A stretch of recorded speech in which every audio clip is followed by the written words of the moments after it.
15 दिन से जब हम बीपीएससी अभ्यर्थियों के आंदोलन में जुड़े तो मैंने देखा कि उसमें मुस्लिम छात्र नहीं, 4 लाख अभ्यर्थियों ने परीक्षा दिया है।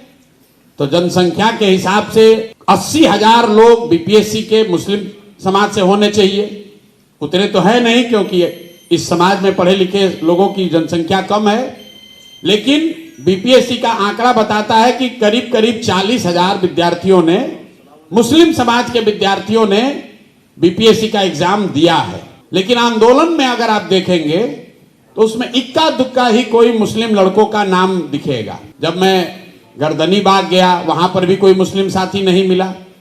जब मैं गांधी मैदान में बैठा वहां पर भी कोई मुस्लिम साथी इतना नहीं दिखा। तो जब ये बेदारी कारवां के हमारे साथी, हम लोग कुछ 2-4 दिन पहले बैठे थे, तो मैंने ये सवाल उठाया कि भाई सारे समाज के बच्चे आ रहे हैं, मुस्लिम समाज के बच्चे क्यों नहीं आ रहे? अन्याय तो उनके साथ भी हुआ है। तो उसी चर्चा में जो नई बात सीखने को, जानने को मिली कि सर अन्याय तो मुस्लिम समाज के साथ भी हुआ है, लेकिन मुसलमानों में इतना डर है कि जो अभ्यर्थी है वो समझता है कि मैं जाऊंगा आंदोलन में तो कोई पकड़ा जाए या ना पकड़ा जाए, हमको पकड़ के अंदर कर दिया जाएगा।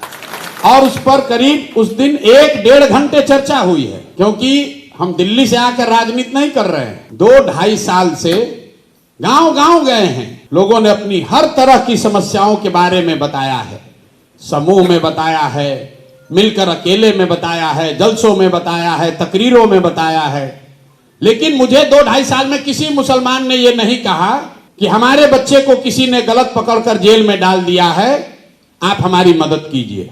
तो ये मेरे लिए आश्चर्य की बात है। लेकिन आंकड़े रहे हैं, और 4-5 दिन पहले जब ये बात हुई है तो हम लोग उसको देख रहे हैं कि सैकड़ों नहीं, हजारों की संख्या में मुस्लिम परिवार के बच्चों को पुलिस सही या गलत पकड़ के जबरदस्ती इसी बिहार में जेल में रखी हुई है। और उनके परिवार वाले इतने डरे हुए हैं कि वो अपने बच्चों के लिए मदद मांगने भी नहीं आना चाहते।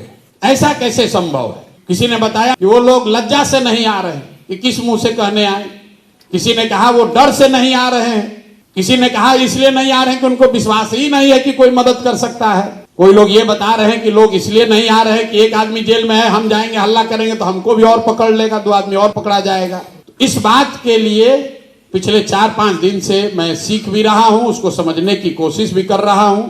और किसी ने कहा, शिक्षक महोदय ने, कि प्रशांत जी लीगल एड देंगे ना। भाई लीगल एड नहीं देना है कि अगर कोई मुस्लिम बच्चा, अगर कोई मुस्लिम परिवार का लड़का गलत तरीके से प्रशासन ने, व्यवस्था ने, पुलिस ने उसको पकड़ लिया है, और हमारे साथी जो कमिटी हम लोग एक बना रहे हैं वो इस बात की ताकीद कर दे कि उसके साथ गलत हुआ है, या कोर्ट से उसको बेल मिल गया है, बेलर नहीं होने की वजह से वो बाहर नहीं आ पा रहा है, वो आदमी, उस केस को आप हमारे पास लाइए, उसको इंसाफ दिलाने की पूरी जिम्मेवारी जनसुराज की होगी। पूरी की पूरी जिम्मेवारी प्रशांत किशोर की व्यक्तिगत हमारी जिम्मेवारी होगी। तो आप बेदारी कारवां में जा रहे हैं, जनसुराज का प्रचार कीजिए या मत कीजिए, हमारी बात कीजिए या मत कीजिए। 2 तारीख से रमजान का मुबारक महीना शुरू हो रहा है। आपसे आग्रह कर रहे हैं, अगर आप किसी को जानते हैं जिसके साथ ऐसी बेइंसाफी हुई है, नाइंसाफी हुई है, आप बेझिझक मेरे ऑफिस में 91-216 पर फोन करके उस परिवार के बारे में बताइए, ताकि रमजान से पहले ये आपका कंट्रीब्यूशन है कौम के प्रति।